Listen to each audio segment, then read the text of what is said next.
Bon, on attaque cette fois-ci. Bonjour.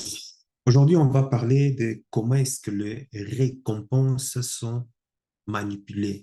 Comment est-ce que les trophées, les, les organisations culturelles, les organisations, ça peut être philosophique, scientifique, euh, sociale, en tout cas à l'échelle planétaire et mondiale, sont manipulés au profit de certains. Contrairement à ce que l'imaginaire collectif veut nous faire croire que quand, par exemple, on suit, par exemple, la victoire de Francis Ngannou, en fait, quand je parle de victoire, victoire au sens proprement, on peut dire la victoire volée. Voilà, la victoire volée de Francis Ngannou, on constate, on constate que, d'une part, il y a la foule qui est émue, la foule qui est outrée par ces vols plus ou moins systémiques de Francis Ngannou, parce que sur le terrain, techniquement et autres, donc il était vraiment vainqueur sur tout le point, mais malheureusement, d'un autre côté, on voit aussi l'innocence ou bien l'ignorance, voilà, l'ignorance de la grande majorité des gens qui sont écœurés face à un arbitrage euh, qui vraiment pose vraiment un très grand problème. Voilà. Et moi, dans cette vidéo, justement, je vais justement parler de ce soft power qui est derrière toutes ces récompenses. Parce qu'il ne faut pas se voiler la face. Certes, il y a des règles du jeu qui sont établies par eux-mêmes, hein. En général, ce sont les Occidentaux ici, à l'occurrence, mais il faut savoir que derrière chaque compétition à l'échelle planétaire se cachent des grands enjeux géopolitiques, des grands enjeux politiques, des grands enjeux économiques. Mais je ne comprends pas pourquoi il y a toujours énormément de gens qui veulent prier ou bien souhaitent que le vainqueur, en tout cas, d'un trophée ou quoi que ce soit remis au plus méritant. Non, ça ne marche pas comme ça. Le plus méritant reçoit les trophées si, je dis bien, si les intérêts géopolitiques, politiques et économiques sont alignés avec les sponsors, avec les lobbies de la discipline en question. C'est comme ça marche. Pas se voiler la face. Et justement, dans cette vidéo, je vais te montrer des cas par cas. On va aller de par l'organisation, par exemple, le Ballon d'Or, qui est aussi très controversé. Je vais citer d'autres exemples aussi de l'organisation des Miss Univers, des Miss Monde. Et on va un peu essayer de sillonner pas mal euh, de ces organisations, hein, planétaires pour voir quand même que depuis leur création, quand on regarde l'historique, ben on a toujours constaté qu'il y a toujours eu des injustices. Si tu tombes sur cette chaîne, et moi c'est Michaelis Matamba, on parle de business entrepreneuriat, on parle de géopolitique, géostratégie, on parle aussi des relations hommes et femmes et surtout du développement personnel et des mindset. Donc tu vois, toutes les thématiques qui te permettent simplement de réussir ta vie. Oui, c'est tout. Et à travers justement cette vidéo que je suis en train de partager, que je suis en train de partager avec toi, en fait, ceci va te permettre simplement de ne pas, euh, c'est-à-dire d'avancer dans ce monde sans être ignorant, sans être un dindon de la farce. Donc, il faut être aguerri à tout ce que notre système dans lequel nous évoluons, il faut être aguerri de savoir comment est-ce que le système est manipulé et comment est-ce que toi, tu peux tirer ton épingle du jeu pour simplement réussir ta vie. Dans la barre de description, il y a justement un formulaire. C'est un formulaire qui va te permettre justement de pouvoir détailler des abdos fessiers, enfin des abdos sculptés, un ventre plat pour les personnes qui souhaitent justement améliorer leur physique. Ça fait énormément partie. Euh, Esprit sain dans un corps sain. Regarde dans la barre de description. Et pour réussir ta vie, ben, tu t'en doutes très bien. On parle de business. Donc, forcément, tu as intérêt à pouvoir miser énormément, travailler énormément sur tes ressources financières.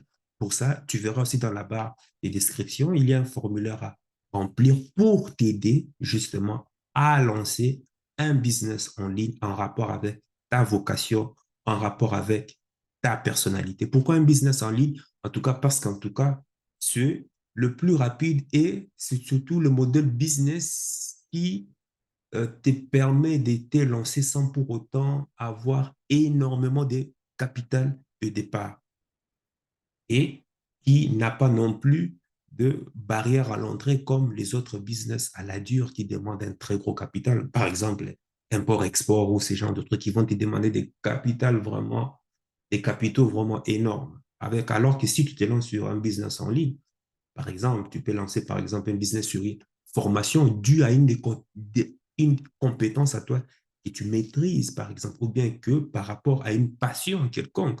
Donc, tu peux être aussi leader de ta niche. Et puis, à travers ça, euh, donner des conseils à un public qui s'intéresse aussi à ta thématique. Donc, voilà, regarde dans la barre de description. Et pour celles et ceux qui ont déjà des business ou qui ont déjà des entreprises et autres, dans la barre de description, il y a aussi un lien qui va te permettre, si tu manques de visibilité, si tu as besoin de générer des prospects, tu es en train de chercher des clients qui veulent acheter ton produit ou service, regarde dans la barre de description, ben, tu me contactes, la consultation est offerte. Parce que si tu ne sais pas, si tu n'as pas encore attaquer le marché, si tu n'es pas encore sur TikTok, si tu n'es pas encore sur Metaverse, il faut savoir que ton prospect idéal est déjà là.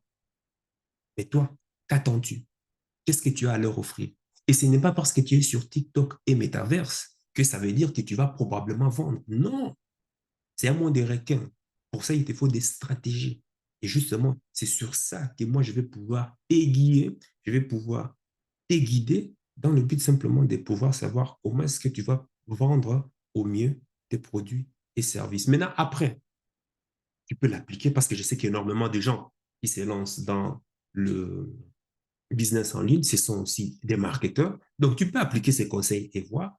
Ou bien, si tu décides plus tard, ah non, ben, c'est pas grave, je préfère plutôt que je puisse m'en charger. Pas de souci. On trouvera de toute façon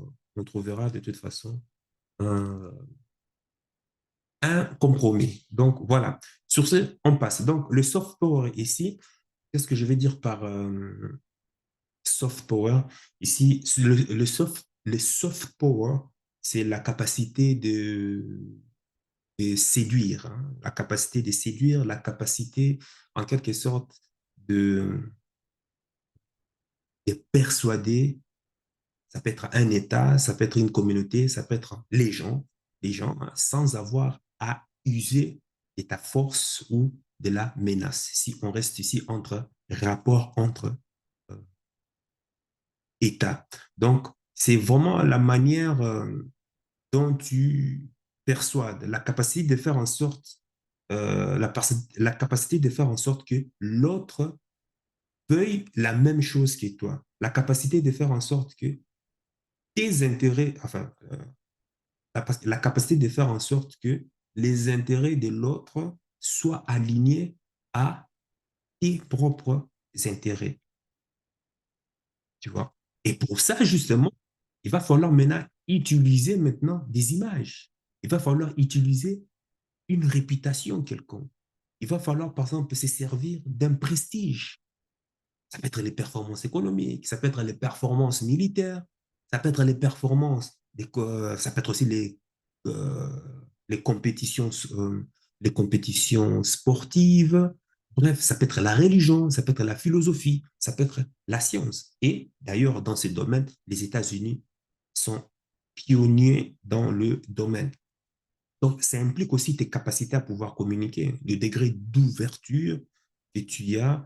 Tu peux l'exprimer à travers un style, par exemple, de la manière dont euh, de la manière dont tu performes dans, euh, dans un domaine quelconque bien spécifique où tu es reconnu. Ça peut être aussi l'attractivité de ta culture, de tes idées.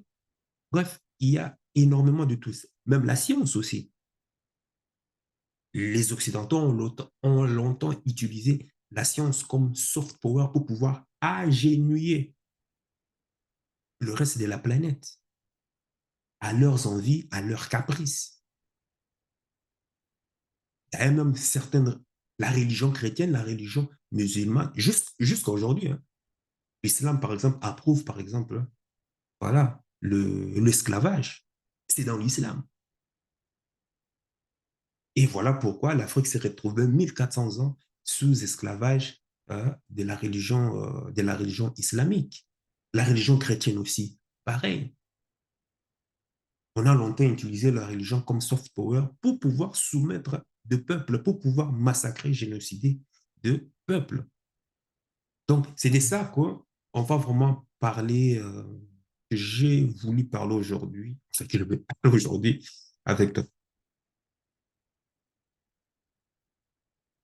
Suite à la défaite de Francis Ngannou face à Tyson Fury, énormément du monde, en tout cas le monde en tout cas, était ovationné. Le monde était euh, estomaqué face à la défaite de Francis Ngannou. Chose que moi, j'ai dit dans ma vidéo, peut-être qu'il va apparaître, c'est j'ai dit, il ne faut pas être des cons, faut pas être des bisounours. On vit dans un monde où le rapport, c'est-à-dire dans un monde, ce monde ici, c'est la jungle. Et notre monde est régi que par la puissance, que par la force. C'est lui qui a la force, par exemple, économique, militaire, peu importe, peut, en tout cas, persuader d'autres États ou bien peut persuader d'autres peuples, d'autres populations à pouvoir suivre simplement sa ligne de conduite. Je vais prendre un exemple. Tu sais en quelle année, par exemple, a été conçu, par exemple, le concept de Miss Monde? Bon, si tu vas sur Internet, tu vas trouver, il n'y a rien de nouveau. En 1951, c'était par un Britannique, Eric, Eric Douglas Morley. À cette époque, 1951, il faut savoir que la moitié de la planète n'était pas encore indépendante. Quand je parle de la moitié de la planète, je veux dire certains pays de l'Amérique latine, certains pays, l'Afrique, il y a aussi l'Asie. Donc la moitié de la planète n'était pas indépendante. Elle était sous colonisation. Mais il y a déjà le concept de Miss Monde. Donc, on te prend une femme anglaise, chétive, comme une tige d'allumettes, plate devant, plate en bas. On dirait piste d'atterrissage de l'aéroport Charles de Gaulle. Et on nous dit que les critères pour pouvoir être la plus belle du monde, voici. C'est ces critères-là. On est en 1951. Donc, l'entrepreneur Eric Douglas Morley, décide de créer ce concept, mais sponsorisé par qui? Et c'est là que le soft power devient intéressant. Le soft power devient c'est là que ça devient intéressant. Ben, on constate que qu'il y a des fonds qui provenaient de l'Empire britannique. L'Empire britannique voyait à travers ces concepts un levier de toujours coloniser les mentalités, de toujours aliéner les esprits des hommes et des femmes, euh, de matrixer les États de seconde zone à la suprématie des Blancs sur, par exemple, les critères de beauté. Mais non, ceci, c'était dans le but derrière de permettre à d'autres sociétés de l'industrie, par exemple, cosmétique, pharmaceutique, de la science aussi, et bien d'autres, de pouvoir vendre des produits britanniques à travers le monde. Et en l'occurrence, à faire énormément de profits. Les États-Unis ont compris l'arnaque du concept et de suite, l'année suivante, ils créent quoi? Ils créent Miss Univers, la plus belle femme de l'univers. Ce n'est même plus du monde, mais de tout l'univers céleste. Imagine. Donc, ce n'est plus Miss Monde, mais on te dit que c'est vraiment la plus belle femme de l'univers. Pendant que ça, c'est en 1952. Pendant que la moitié de la planète est sous contrôle, sous colonisation. Et qui crée le concept de Miss Univers? Et c'est là que ça devient intéressant. Tu verras une compagnie textile californienne, Pacific Mills. À ne pas confondre avec Miss Monde ici. Donc, les deux organisations se font la concurrence, à savoir dominer le monde par les soft power. Il faut savoir que ces concepts intéressent déjà énormément des États. Pourquoi? Parce que les États y voient leurs intérêts. Et dans les pays, oui, enfin, dans les pays colonisés comme en Afrique, comme en Asie, qu'est-ce qui se passe? On va maintenant imposer, on va vendre, on va marketer cette idée. Et regardez, tout celui qui s'impose à ces critères de beauté, eh ben, aura des privilèges dans le monde. Et maintenant, tu comprends maintenant que pourquoi est-ce que certaines femmes se sont ralliées à l'idée de pouvoir ressembler plus ou moins à la femme occidentale. Tu comprends maintenant pourquoi est-ce que certains États, dans certains pays jusqu'à aujourd'hui, être blanche, avoir une peau claire est considéré comme une évolution. En Indonésie, par exemple, c'est le cas. En Inde aussi, c'est le cas. Plus tu as une peau blanche, plus on te catégorise, en tout cas, euh, on te place à une hiérarchie sociale supérieure. Mais ceci a été fait par l'Empire britannique.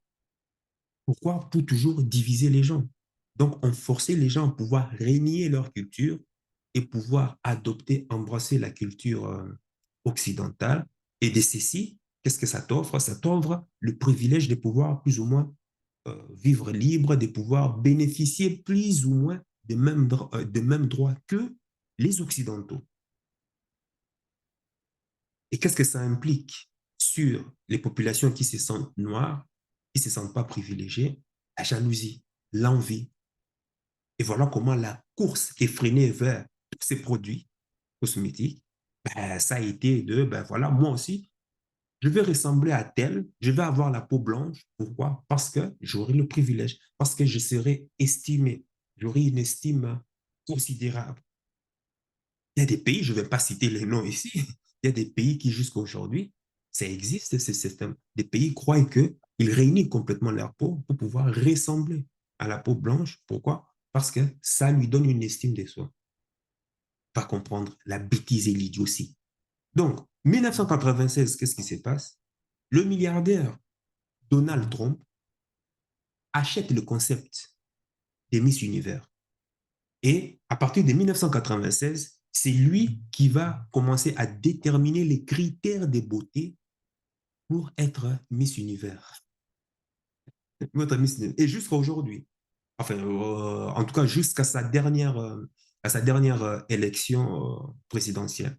Il faut savoir que Trump possède aussi, à part Miss Univers, il possède énormément de sociétés, y compris la chaîne des médias NBC, à l'époque, qui va servir justement de pouvoir promouvoir les concepts à travers le monde.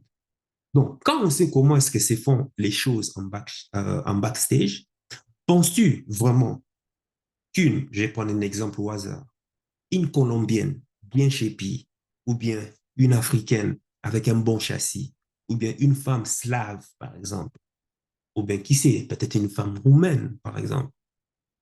Hein? Penses-tu vraiment que ces genres de femmes a la chance vraiment de remporter la victoire d'après les critères de beauté imposés par Donald Trump?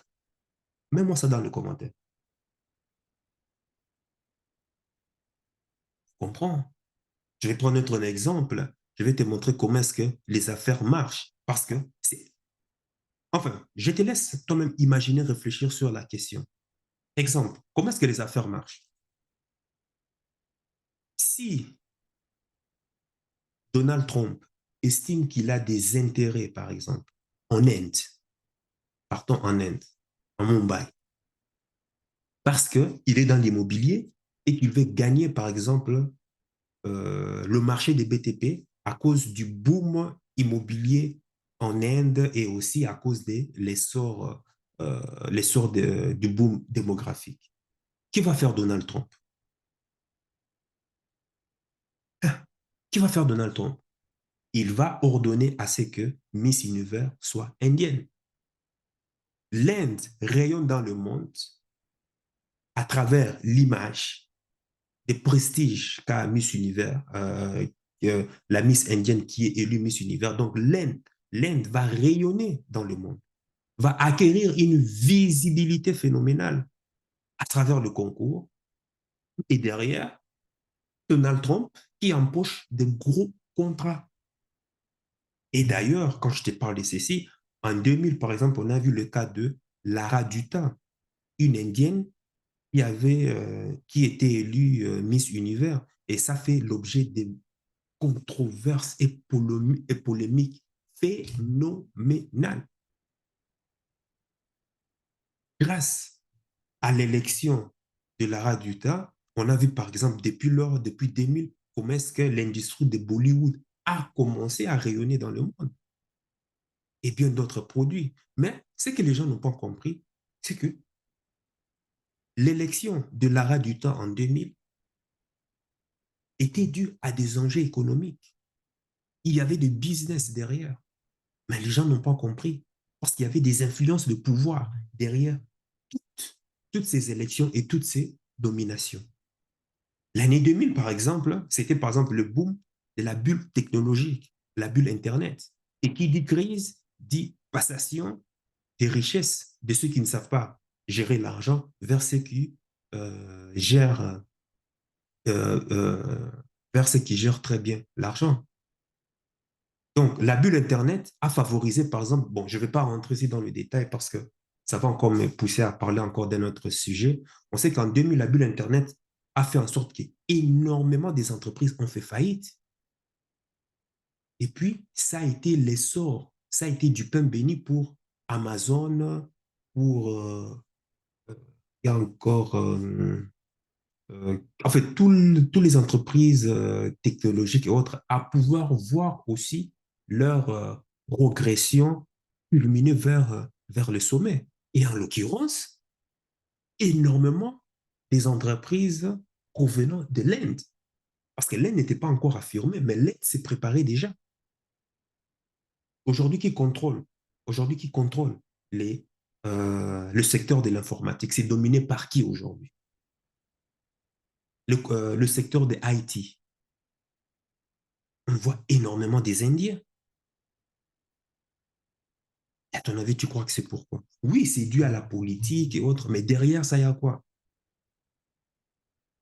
Sans la nomination de Dara Dutty, Lara Dutta, Miss Univers 2000,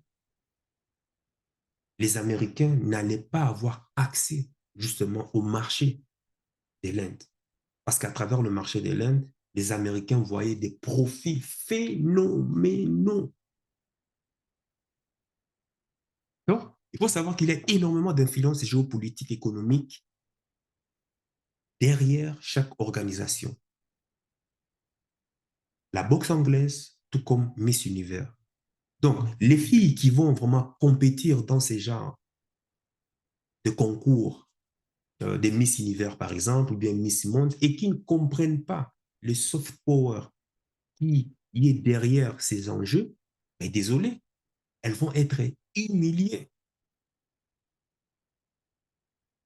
Et voilà d'ailleurs même pourquoi moi je considère à toutes ces candidates, même toi aussi, peu importe le domaine dans lequel tu te trouves, il faut savoir utiliser, il faut savoir tirer ton épingle et du jeu. Tu peux compétir dans ce genre d'organisation, mais utilise ça plutôt à ton avantage pour pouvoir toi aussi aller exceller dans d'autres domaines, pour pouvoir toi aussi te servir de cette couverture médiatique pour pouvoir développer énormément de business à côté. Mais pour ça, il faut avoir l'intelligence financière. Et voilà pourquoi dans la barre des descriptions, tu verras justement un formulaire qui va justement t'aider à pouvoir développer cette intelligence financière. Donc, Trump, Donald Trump est un magnat de l'immobilier qui doit sa fortune grâce à son père. Et sais-tu que, à l'époque, par exemple, Manhattan, on dit la presqu'île de Manhattan, c'était une prison à l'époque, lors de la ségrégation et autres. En fait, les Américains, qui ne voulaient pas des Noirs à l'époque, ont créé la plus grande prison de New York, où ils ont basé ça à Manhattan. Donc, on venait jeter tous les prisonniers, tous les Noirs, tous les autres, les esclaves et autres, on venait les jeter là. Et puis un jour, le père de Donald Trump sillonnait justement la presqu'île de Manhattan, et puis il s'est dit, mais tiens, tiens, tiens, tiens, c'est bizarre ça. Il s'est dit que non, non, non, non.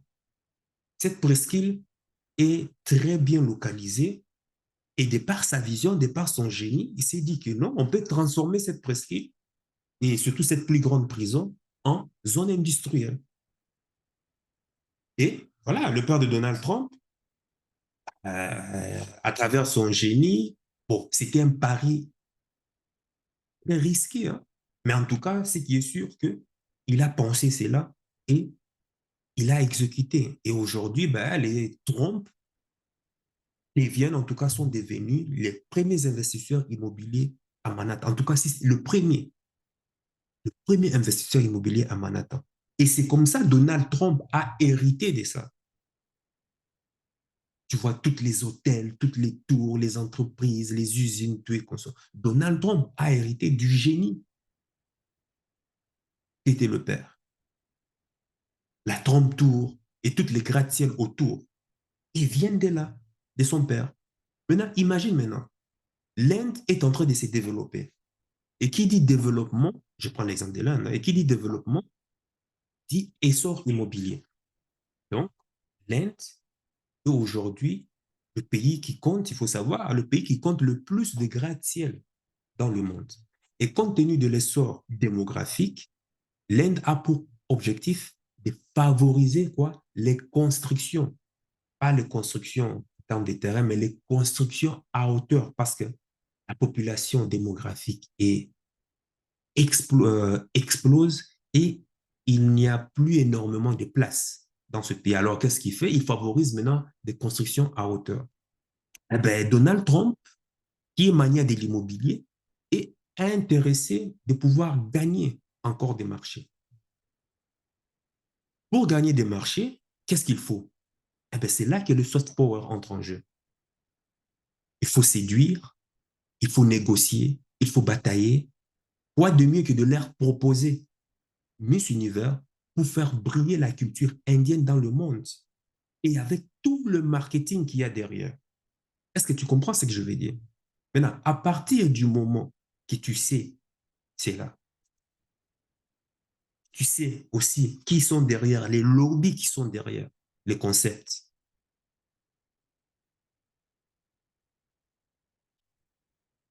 Comprends que ça ne sert pas à ça sert pas à grand chose. Donc, ne t'attends jamais à ce qu'on te fasse grâce de te donner un trophée, même si tu mérites la victoire. Il ne faut pas t'attendre à cela. Les règles du jeu ne se passent pas comme ça.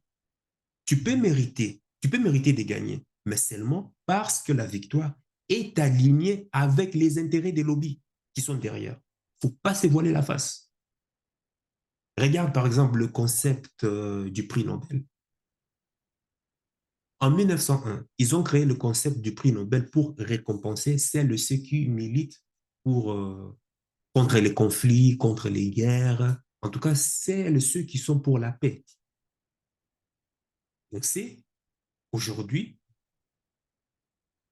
ce qui est devenu, par exemple, le prix Nobel de la paix. Qui est-ce qu'on récompense? On récompense aujourd'hui des meurtriers, des assassins. En 2009, on l'a octroyé à qui? À Barack Obama, un président américain qui a fait 8 ans de guerre lors de sa présidence. Un assassin, un meurtrier. C'est à lui qu'on a décerné le prix Nobel. Et d'ailleurs, il faut savoir qu'il était lui-même surpris. quand on lui a, quand, quand on lui a annoncé la nouvelle, il était surpris. Je me, je crois récemment, j'ai lu quelque part qu'ils ont même donné le prix Nobel à l'Union européenne pour avoir mis la Côte d'Ivoire sous embargo, pour avoir mis, bon, je ne sais pas, avant c'était le Mali, enfin la Côte d'Ivoire c'était par rapport aux médicaments ou ces genres de trucs à l'époque. Ils ont donné en 2023, enfin cette année, ils ont octroyé ça à Narges Mohammadi, une militante de, attends, l'Iran, ouais, Iran, une militante des droits de l'homme, mais attention, qui est aussi un agent secret de la CIA, qui a pour mission en même temps de déstabiliser le régime du Mollah en Iran. Tu vois? Et en dehors des Narges Mohammadi, tu sais, le candidat idéal, enfin, le candidat favori euh, à l'obtention du prix Nobel, c'était qui cette année? Volodymyr Zelensky. 2022 aussi, il était aussi en tête des listes des favoris pour pouvoir recevoir le prix Nobel de la paix. Maintenant, imagine-moi. Tu vois, c'est double standard. Tu vois comment est-ce que le soft power marche. Volodymyr Zelensky, c'est soi-disant président ukrainien, qui a été dans le top 3 des favoris pour pouvoir avoir le prix Nobel. Donc, il y a même une année où ils ont octroyé le prix Nobel de la paix au, comment on appelle ça, au Dalai Lama.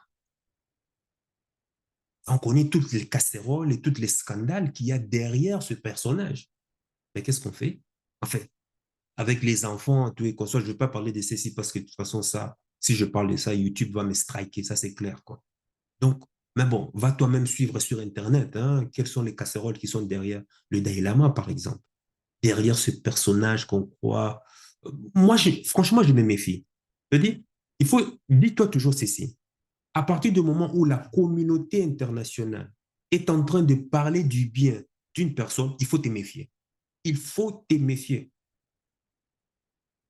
Parce que cette personne, c'est ce qu'on appelle le diable qui s'habille le diable qui s'habille en Prada, ou bien le diable qui a mis une soutane.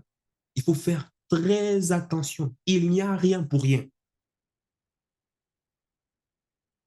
Cette cette élite parasite qui est derrière une personne qui ovationne, une personne qui présente comme un modèle, crois-moi, c'est la plus grande pourriture de chez pourriture. Mais à travers le soft power, ils vont faire en sorte de pouvoir euh, unifier, de pouvoir, de pouvoir simplement nettoyer l'image sale de cette personne pour le faire passer comme une personne propre, pour le faire passer comme un héros. Et d'ailleurs, moi-même, je me méfie de, comment il s'appelle? Il y a un autre moine là, Sangourou, on appelle Sangourou, ce genre de trucs. Certes, c'est un homme sage et tout et consort, mais je me méfie énormément. Je me méfie. Il donne des très bons conseils, mais je me méfie.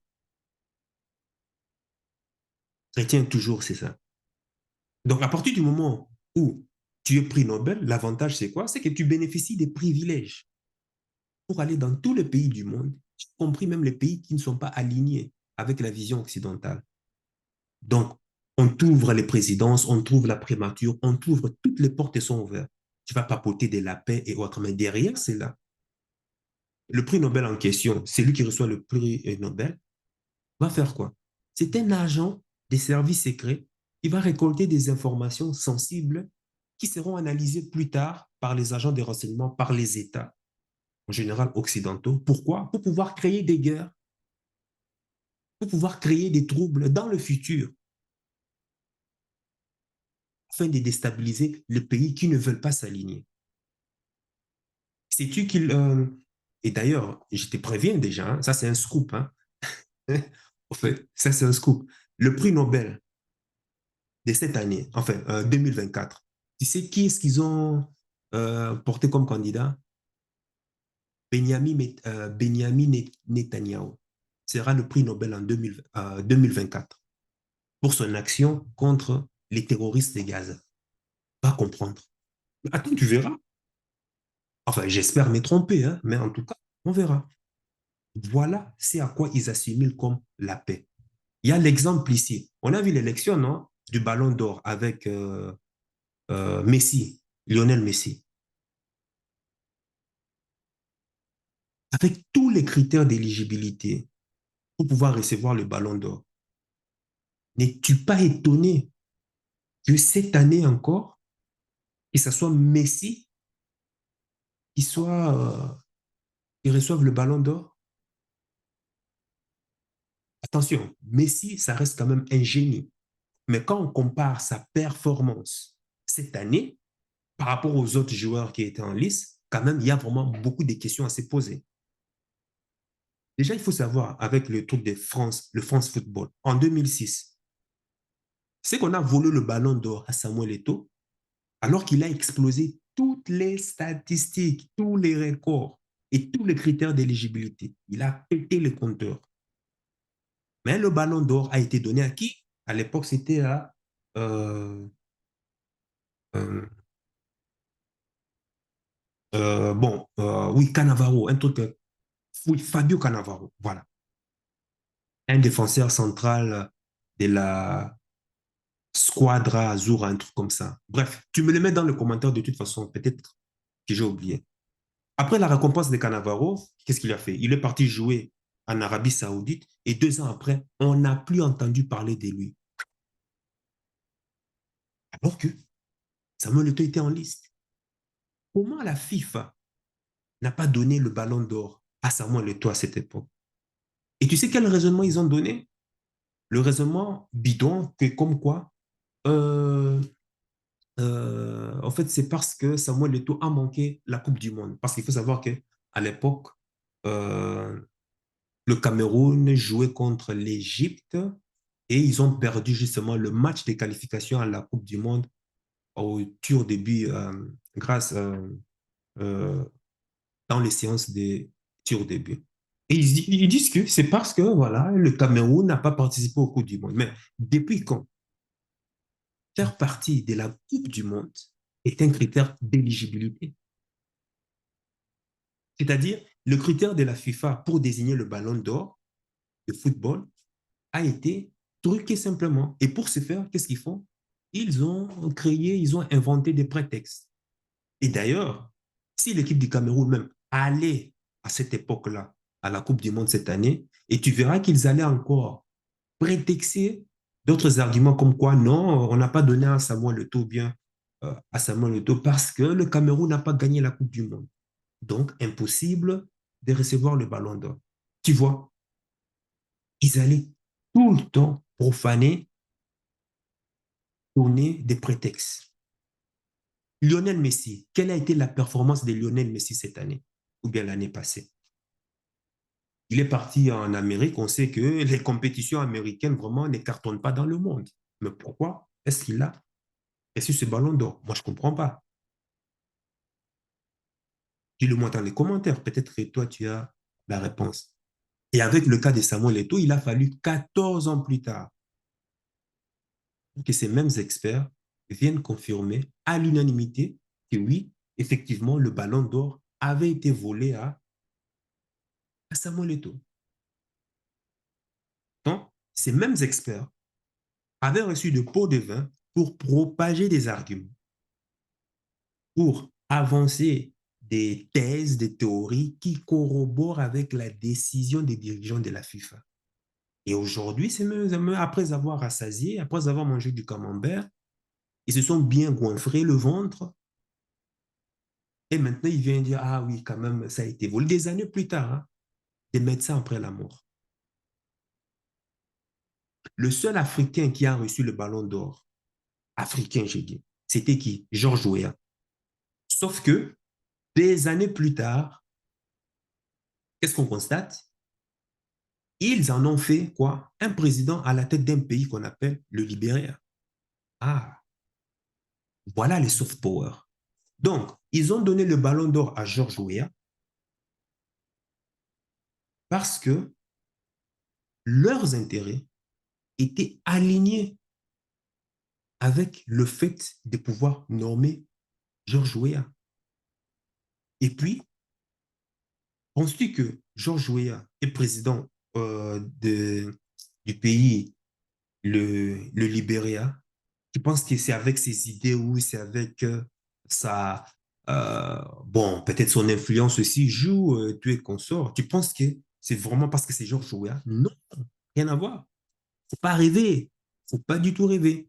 Pose-toi la question. Qui a financé la campagne de Georges Weah? Merci. Merci. Qui a financé la campagne de Georges Weah?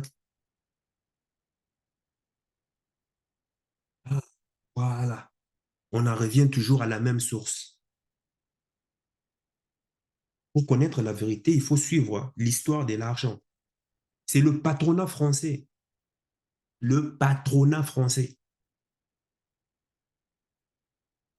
Donc, nous te donnons ces trophées, tu obtiens la gloire, mais tu nous enverras l'ascenseur. Plus tard, nous te contacterons. Le Libéria, pourquoi le Libéria? Déjà, il faut savoir que le Libéria est très stratégique dans le sens que c'est le premier producteur de l'EVA, en tout cas jusqu'à ces jours.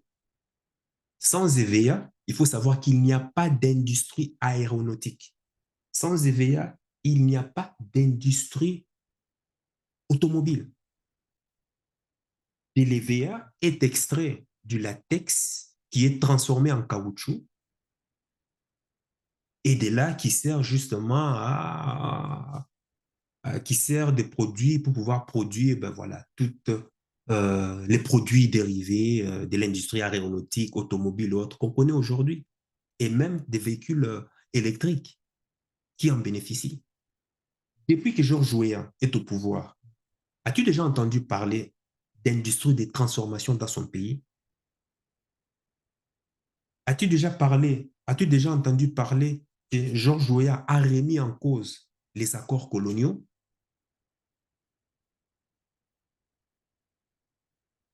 Rien, rien. Aucune industrie au Libéria. Rien.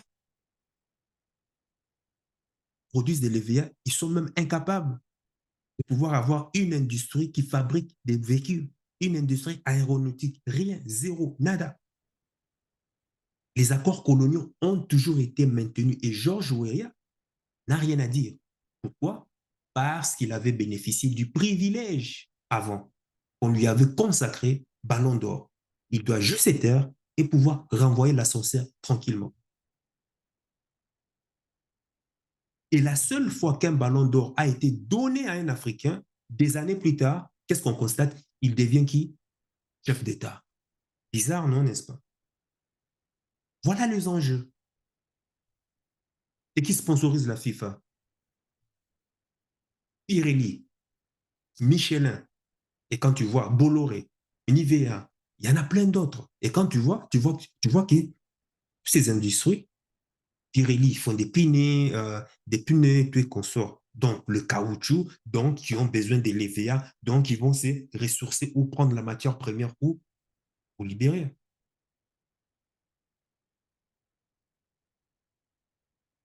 Comprends maintenant les enjeux qui sont derrière. Le monde dans lequel on vit est un rapport de force. Peu importe les objectifs et aspirations.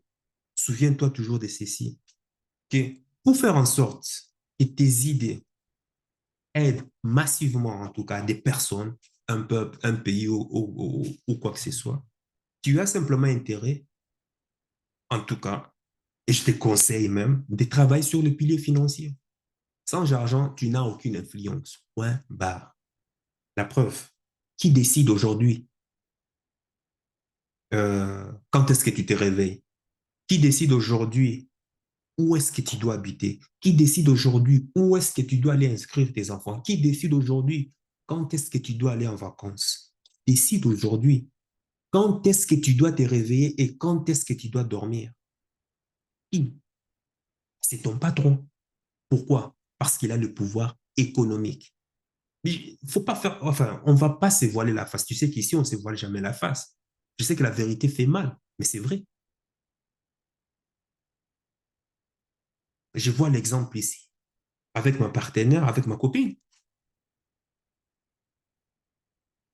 Bien qu'on veut parfois se montrer, on veut hausser les épaules, hein. On veut hausser les épaules et dire que non, non, non, moi, je ne suis pas comme ça, c'est moi qui décide, c'est moi qui apporte de la valeur. Donc, tu apportes de la valeur où? Je dis, il faut savoir, même si tu es le meilleur, quoi que ce soit, tu es remplaçable. Tu es remplaçable. Mère Teresa, avec sa plus grande foi, elle a milité contre la pauvreté dans le monde toute sa vie. Et depuis, qu'est devenu le monde? Est-ce que le monde se porte mieux? Depuis sa mort, on constate que le monde est devenu encore... Enfin, les riches deviennent de plus en plus riches et les pauvres de plus en plus pauvres. Et, et le quart ne fait que se creuser. Et ce n'est pas encore prêt à se finir, là. Maintenant, c'est vrai, avec sa plus grande foi, ça a été un modèle. En tout cas, elle a fait du mieux qu'elle peut avec les moyens des bords. Mais tu penses que si Mère Teresa avait ses propres lobbies à elle, crois-moi, elle aurait réussi mieux qu'elle ne l'a fait. Pourquoi? À cause de l'impact financier. Tu peux avoir tes idées, tu peux avoir des, tu peux avoir une mission, tu peux avoir, bref, même dans la religion, peu importe, la science. Il dit que la science est neutre. La science n'est jamais neutre. Sans argent, ça ne sert à rien. Ça ne sert à rien. Tes idées, oui, certes, mais le problème est que il y a d'autres puissances qui vont toujours s'opposer à toi. Comment est-ce que tu vas faire? Comment est-ce que tu vas faire? C'est de ça que je dis. Il ne faut pas se leurrer. Voilà les soft power, comment est-ce que certaines récompenses de certaines organisations internationales fonctionnent dans ces mois. Il n'y a rien pour rien, il ne faut pas se leurrer. Maintenant, si tu n'es pas d'accord, si tu es contre cela, ben, il n'y a pas de problème. On va te dire, ben, crée ta propre organisation, fais tes propres lois et milite pour la justice, c'est tout. Mais pour ça va te demander quoi? L'argent. Comprends maintenant le but de cette chaîne? C'est pour pouvoir aider des maximum de personnes à pouvoir arriver à ces niveaux.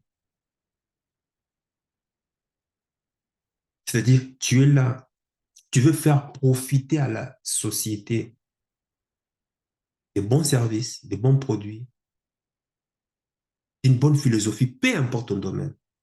Mais il faut avoir aussi de l'argent, de la finance. Il faut avoir aussi un poids économique fort pour pouvoir résister, pas simplement pour te prendre, mais aussi pour pouvoir résister, militer contre ceux-là qui voudront te faire tomber.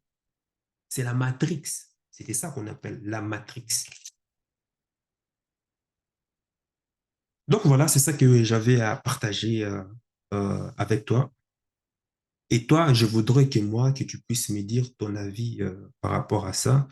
Quel genre d'injustice, incohérence, polémique as-tu remarqué? Peu importe les secteurs, hein. Tu peux être fan de boxe, judo, peu importe, dis-moi les incohérences que tu as déjà dû remarquer dans ces organisations et quelles leçons en as-tu tiré? Sur ce, sache que ton cœur sait déjà ce que ton cerveau essaie de comprendre. Suis la voie de ton cœur. Il connaît déjà le chemin. Ciao, ciao.